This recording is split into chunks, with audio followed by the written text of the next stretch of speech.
বন্যা পরিস্থিতি মোকাবিলায় কাজ করছে অন্তর্বর্তীকালীন সরকার। দুর্গতদের সহায়তার পাশাপাশি নানা পদক্ষেপ নেওয়া হচ্ছে।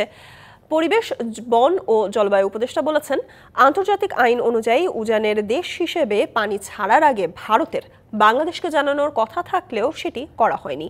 যুব ও ক্রীড়া উপদেষ্টা জানান, জনগণ ও প্রশাসনের মেলবন্ধনের মধ্য দিয়ে সংকট নিরসন সম্ভব হবে।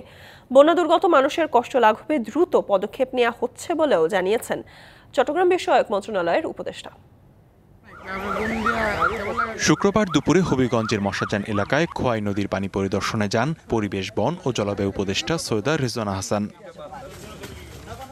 এ সময় তিনি সাংবাদিকদের বলেন, আন্তর্জাতিক আইন অনুযায়ী উজানের দেশ হিসেবে পানি ছাড়ার আগে ভারতের বাংলাদেশকে জানানোর কথা থাকলেও এবার সেটি করা হয়নি। উজানের দেশ তাদের ভাটির দেশকে জানানোর কথা, যখন এরকম অস্বাভাবিক বৃষ্টিপাত হয় বা পানি ছেড়ে দেওয়ার দরকার হয় আগে একটু জানিয়ে দিতে হয়। তো সেটা এবার প্রতিপালিত হয়নি। যত অভিন্ন নদী আছে সেগুলো সবকটার ব্যাপারেই যেন এরকম পানি ছেড়ে দেওয়ার আগে আগাম সতর্কতা বাংলাদেশকে দেওয়া হয়। সেজন্য ভারতের কাছে এবং উজানের দেশের কাছে আমাদের বার্তা পৌঁছানো হবে।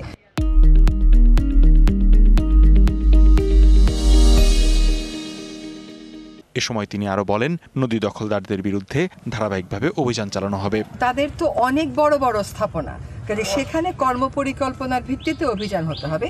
অভিযান হবে ধারাবাহিক এবং বৈষম্যহীন। এদিকে কুমিল্লা সার্কিট হাউসে জেলা দুর্যোগ ব্যবস্থাপনা কমিটির বিশেষ সভায় যোগ দিয়ে যুব ও ক্রীড়া উপদেষ্টা আসিফ মাহমুদ সজীব ভুইয়া বলেন, সরকার ও জনগণ এক হয়ে কাজ করছে। দেশের প্রত্যেকটি পক্ষের মানুষ একসাথে হয়ে কাজে কাজ মিলিয়ে কাজ করছে। এটি একটি আশার আলো দেখায় আমাদেরকে। জনগণ এবং প্রশাসনের মেলবন্ধনের মধ্য দিয়ে আমরা বাংলাদেশকে একটি নতুন পথ দেখাতে পারব। বন্যা দুর্গতদের দুর্ভোগ লাঘবে দ্রুত ব্যবস্থা নেওয়ার কথা জানান চট্টগ্রাম বিষয়ক মন্ত্রণালয়ের উপদেষ্টা সুপ্রদীপ চাকমা।